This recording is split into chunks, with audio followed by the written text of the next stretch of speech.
আসসালামু আলাইকুম। Grammar listen 2 এর ব্যাকরণ অংশ। হাজির মাস, চলো শুরু করা যাক। রুল 1, করে মানে এটা, সরে মানে ওটা, আরে মানে ওইটা। করে বলতে আমার কাছের বস্তু বোঝাবে, সরে বলতে আমার থেকে একটু দূরের বস্তু বোঝাবে, আরে বলতে আমার থেকে আরো দূরের বস্তুকে বোঝাবে। এরা সবসময় বস্তুর সাথে বসে। এরা নিজেরাই সাবজেক্ট, এদের পরে সরাসরি ওয়া পার্টিকেল বসে, অর্থাৎ করে, ছড়ে, আরে এরা নিজেরাই একটি সাবজেক্ট হিসেবে ব্যবহৃত হয় সেন্টেন্সে, তাই এদের পরে সবসময় ওয়া পার্টিকেল বসবে। করে বক্তা নিজের কাছের বস্তুকে বোঝায়, আমি বললাম আমার কাছে বস্তু, ছড়ে আমার থেকে একটু দূরের, এবং আরে আমার থেকে আরো দূরের বস্তু বোঝাবে, অনেক দূরের বস্তু একটু বোঝাবে। উদাহরণ, করেওয়া জিসোদেশ, এটা হয় ডিকশনারি। যেহেতু করে, সরে, আরে এগুলো নিজেরাই এক একটি সাবজেক্ট, বিধায় তাদের সাথে সাবজেক্ট পার্টিকেল বসছে ওয়া। করেওয়া জিসোদেশ এটা হয় ডিকশনারি, সরেওয়া জিসোদেশ ওটা হয় ডিকশনারি, আরেওয়া জিসোদেশ ওটা হয়, ওইটা হয় ডিকশনারি। আর দ্বিতীয় রুল আসি, কোনো মানে এই, শোনো মানে ওই, আনো মানে ওই। যেহেতু একই কথা, প্রথম রুলের নাহান। কোনো মানে আমার কাছের বস্তু বোঝাবে, শোনো মানে আমার থেকে একটু দূরের বস্তু বোঝাবে, আনো মানে আমার থেকে আরো দূরের বস্তু বোঝাবে। আর কোনো, শোনো, আনো এরপরে অবশ্যই একটি নাউন থাকতে হবে, নাউন থাকা বাধ্যতামূলক। কোনো নিজেই কোনো সাবজেক্ট নয়, এর সাথে কোনো একটি নাউন বসে সাবজেক্ট তৈরি করে। অর্থাৎ উদাহরণ, যে কোনো হন, দেখো এখানে কোনো, এটা একটা কোনো এরপরে হন নাউন এসেছে, দ্বিতীয় নাউন। এই কোনো হন এটা একটা সাবজেক্ট গঠন করেছে, বিধায় এখানে ওয়া পার্টিকেল এসেছে, অত্যাসীন মানে আমার দেশ। কোনো হন ওয়া অত্যাসীন দেশ, এই বই হয় আমার। দ্বিতীয় উদাহরণ, ছোনো হন ওয়া অত্যাসীন দেশ, ওই বই হয় আমার। আনো হন ওয়া অত্যাসীন দেশ, ওই বই হয় আমার। তাহলে আনো কাতা ওয়া দোনাতা দেশ কা, ওই ব্যক্তিটি কে বা লোক কে।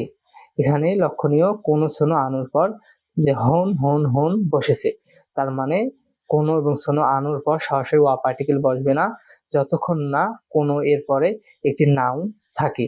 যখনই কোনো বা শোনো এর পরে নাউন থাকে, তখন ওই কোনো প্লাস নাউন কিংবা শোনো প্লাস নাউন কিংবা আনো প্লাস নাউন, এই দুটো মিলে একটা সাবজেক্টে কনভার্ট হবে। আর সাবজেক্ট যেহেতু কনভার্ট হবে, নিয়ম অনুযায়ী সাবজেক্টের সাথে সাবজেক্ট পার্টিকেল ওয়া বসবে।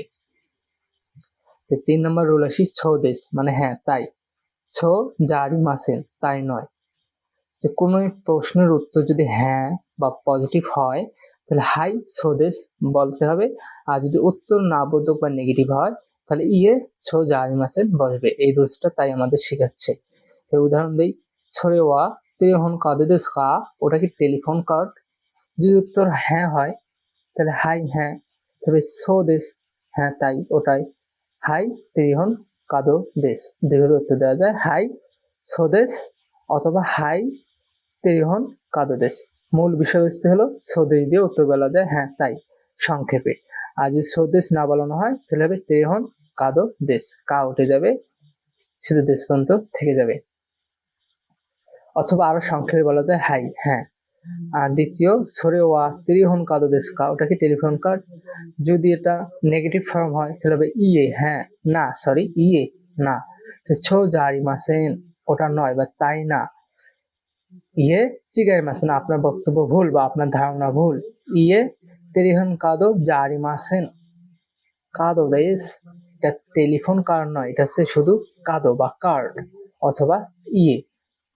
এর রুলস দ্বারা বোঝানো হচ্ছে, যদি নেগেটিভ ফর্ম হয় তাহলে ইয়ে ছো জারি মাসেন এটা বললেও হবে, যদি পজিটিভ হয় তাহলে হাই সোদেশ বললেও হবে। আমরা রুলস 4 নম্বরে আসি, সাবজেক্ট কা প্লাস সাবজেক্ট কা। লিসন 1 এ আমরা দেখেছি কা দিয়ে প্রশ্ন করা হয়, লিসন 1 এর 3 নম্বর রুলে কা দিয়ে প্রশ্ন করা, সেখানে ছিল সেন্টেন্সে একটি মাত্র কা, যা শব্দের শেষে।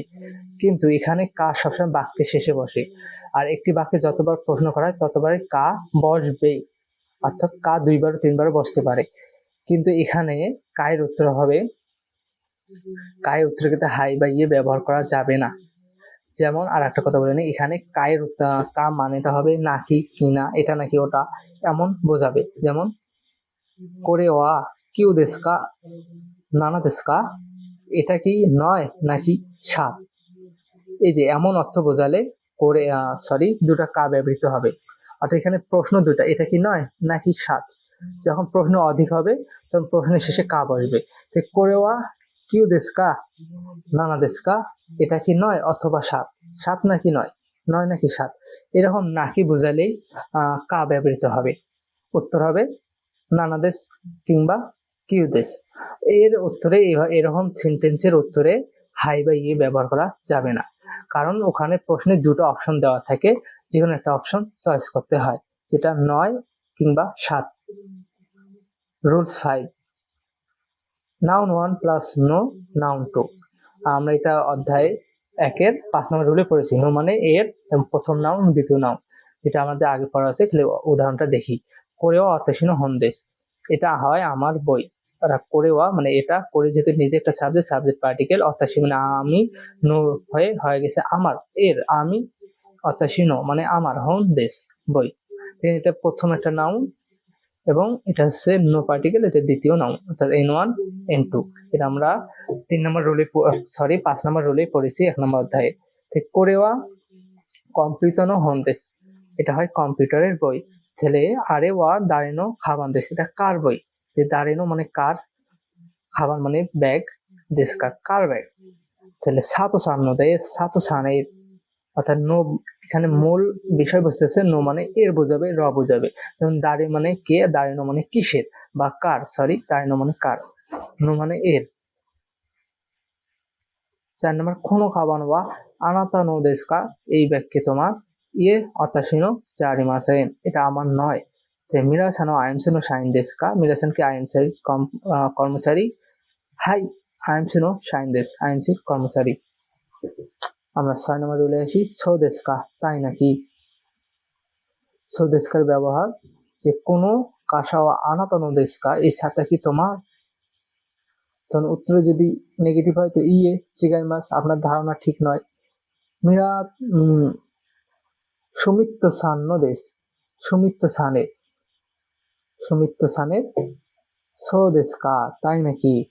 আর যখন কেউ আপনাকে প্রশ্ন করলো কোনো কাসাওয়া আনাতানো দেশকা, এই ছাতা কি তোমার, ইয়ে চিগাইমাস, না এটা আমার নয়, সুমিত্ত সানে। তখন প্রথম ব্যক্তিটি বলবে সেই কথার ভিত্তিতে সো দেশকা, তাই নাকি।